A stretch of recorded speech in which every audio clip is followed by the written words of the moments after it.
నాకు తెలుసు ఇది ఖచ్చితంగా పేరు లేకుండా లెటర్లు పంపుతున్న అమ్మాయే అని. అసలే తేజు మాటలకి బాధలో ఉన్న నేను ఐ లవ్ యూ టు అని మెసేజ్ పంపేశా. తను చెప్పినట్టుగాని ఒక చోటికి రమ్మని రిప్లై ఇచ్చింది.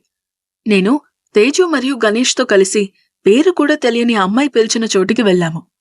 తేజుని వాణ్ణి బయట ఉంచి నేను ఒంటరిగా తను చెప్పిన కాఫీ షాప్ లోపలికి వెళ్తూ తనని చూసా.